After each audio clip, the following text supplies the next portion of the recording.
Ndryshimi I vërtet fillon nga brenda njeriu dhe shoqërisë. Në ajetin 11 të surës Ra'd, Allahu I madhruar thot: Bismillahirrahmanirrahim. Inna Allaha la yughayyiru ma biqaumin hatta yughayyiru ma bi anfusihim. Me të vërtet, Allahu nuk e ndryshon gjendjen e një populli derisa ata të ndryshojnë çfarë kanë në vetat e tyre.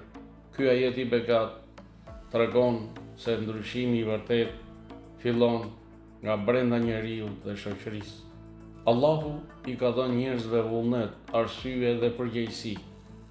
Nëse njerëzit nuk përpiqen të përmirësojnë veten e tyre në besim, në moral, në sjellje dhe në punë, atëherë gjendja e tyre nuk ndryshon.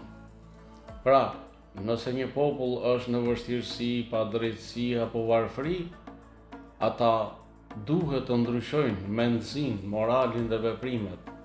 Kur njerëzit bëjnë përpjekje për mirësi, për drejtësi dhe për devotshmëri, ndihma dhe bekimi I Allahut u vjen atyre. Njeriu nuk duhet të fajsojë gjithmonë të tjerët ose rrethanat. Çdo person duhet të pyesë veten: çfarë duhet të përmirësoj tek vetja ime? A jam duke bërë përpjekje reale? Ndryshimi fillon nga zemra dhe mendja.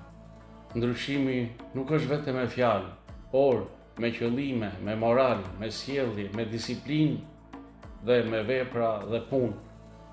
Nëse shumica e njerëzve janë të drejtë, të ndershëm, punëtor dhe të përgjegjshëm, atëherë edhe shoqëria bëhet më e mirë dhe në të zotron paqja, mëshira, vllazëria.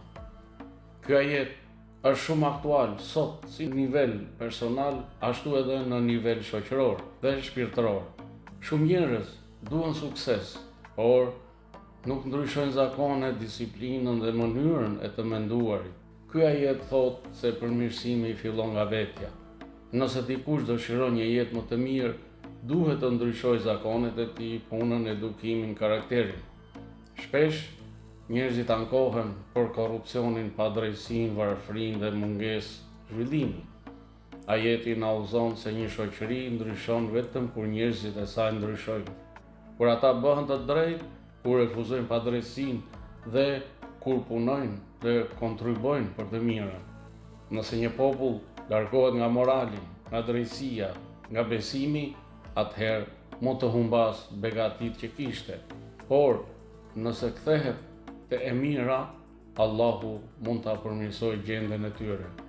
Mesazhi më I madh I këtij ajeti është: ndryshimi I botës fillon me ndryshimin e vetes.